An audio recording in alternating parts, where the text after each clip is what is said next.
Hi everybody, it's great to be back here again on Friday morning. It's Shabbat Chazon. Shabbat where we mourn over our two temples. This week is going to be Tisha B'Av. We're going to be fasting. And one of the questions is, why does it come out every year, this week's portion at this time? Which hopefully we'll be able to get to in this lesson as well.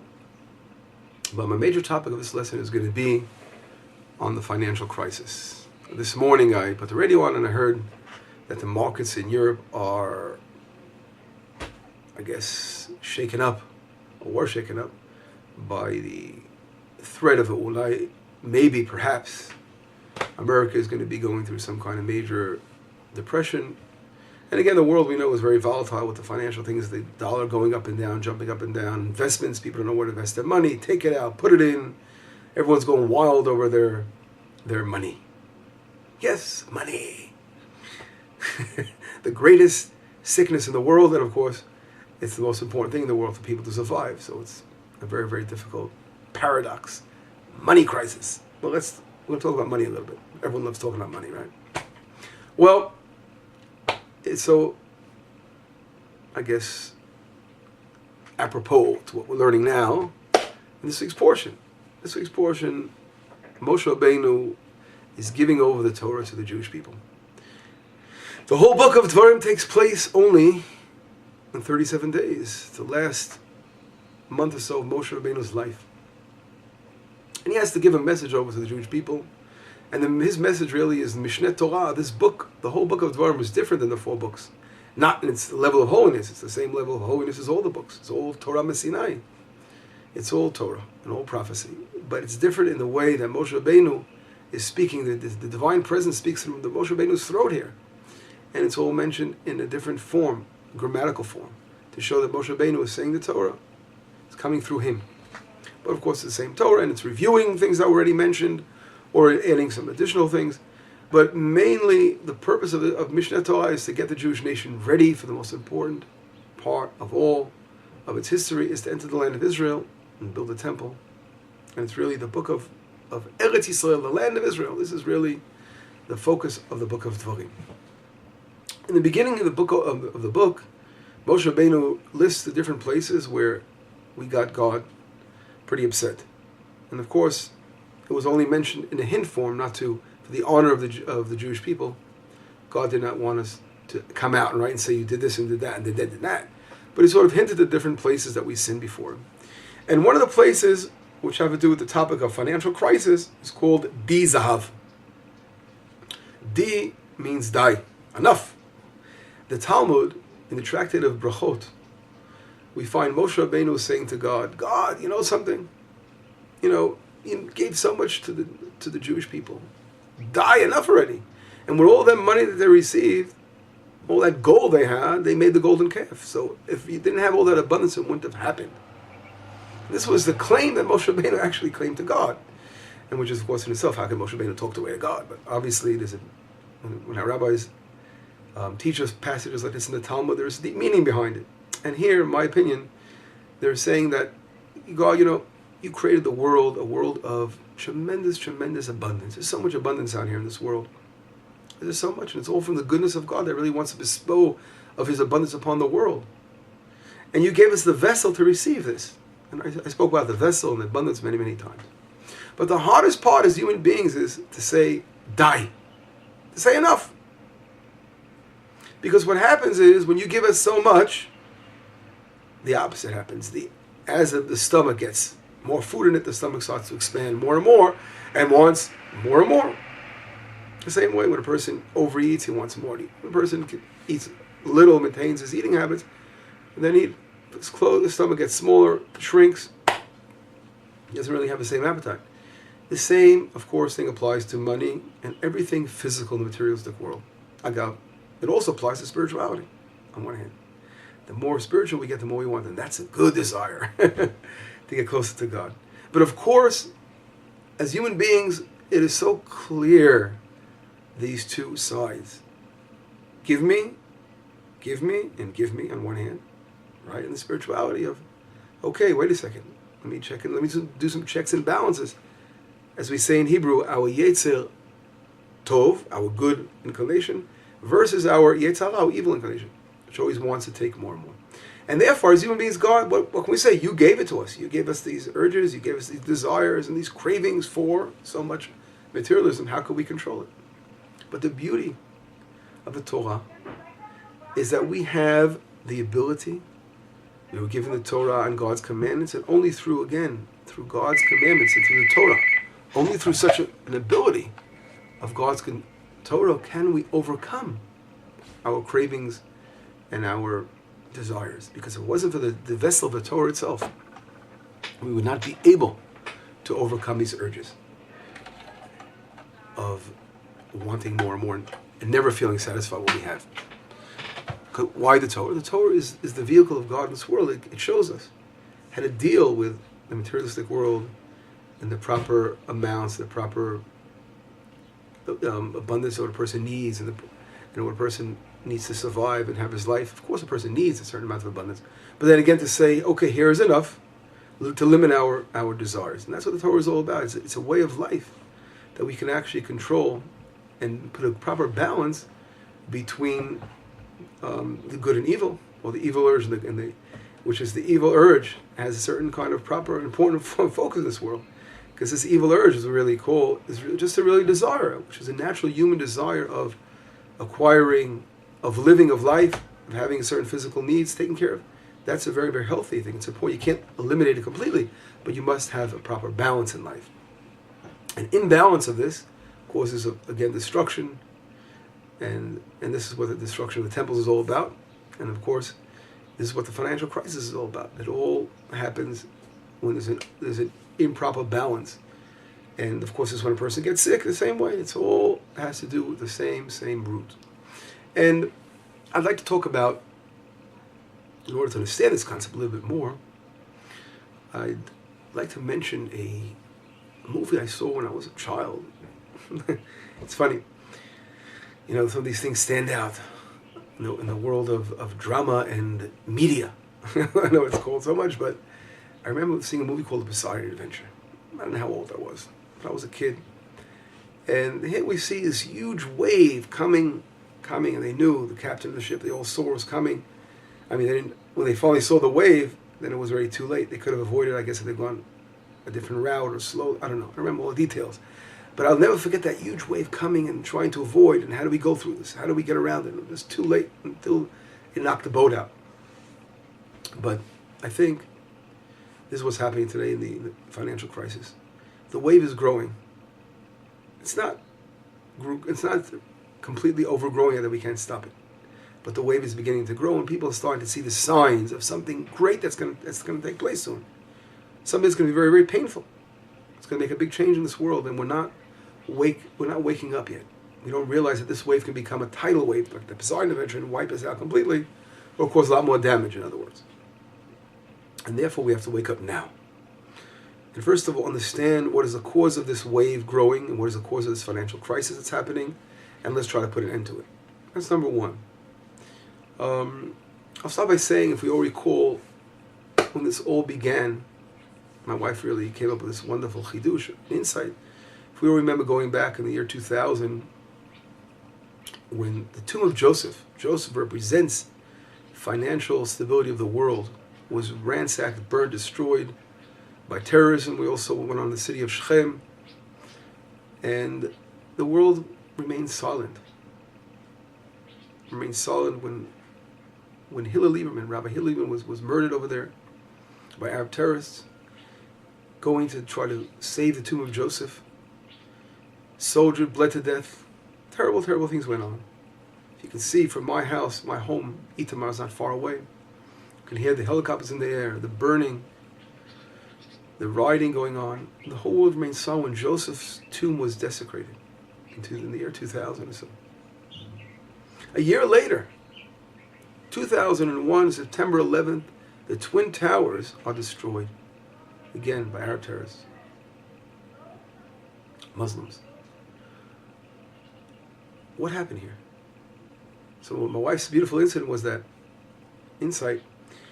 that Joseph, he represents the symbol of financial stability. When you're destroying Joseph and no one's saying anything, America remains silent. Not only did America remain silent, but again, give more into the Palestinian demands, give more to terrorism, giving into terrorism.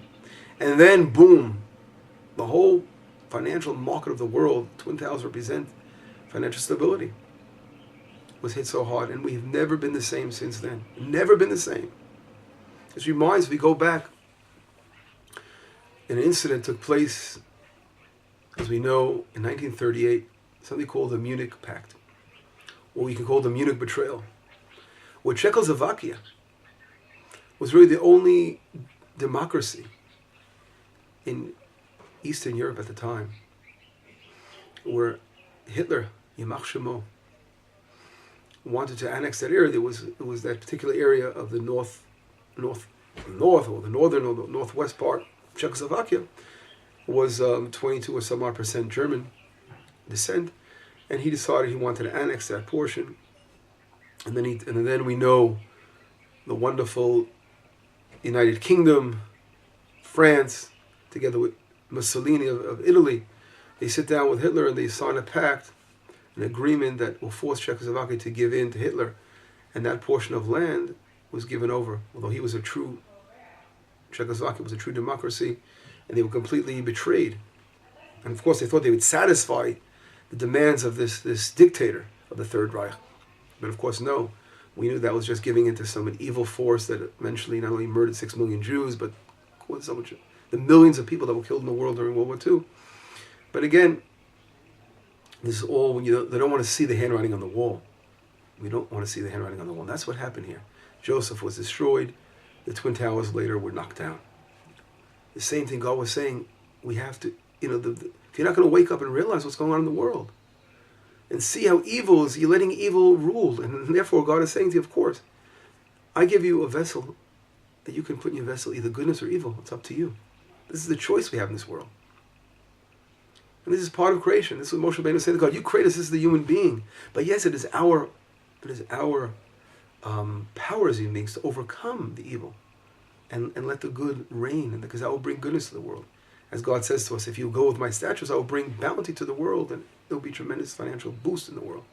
So in order to stop this madness, this financial decline, and then we're just heading down, it's like a huge train just heading to a precipice. And if we don't wake up and realize, wow, what is causing this financial crisis? We're not going to stop it. It's going to get worse and worse. It's going to become a Poseidon adventure. It's going to become a huge tidal wave. It's going to take us all down. Of course, God will never wipe us out. We'll have to come and start from scratch again. I mean, it'll be a terrible crisis, but if we don't stop it, more and more people are going to be hurt, and there's going to be much more suffering in the world. And the question is, how do we stop this financial crisis?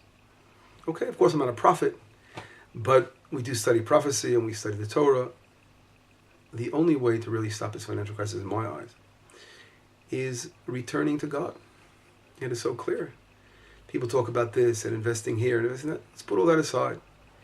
That's external issues that can lead to direct collapse or growth of someone's financial abilities by investing here or not here.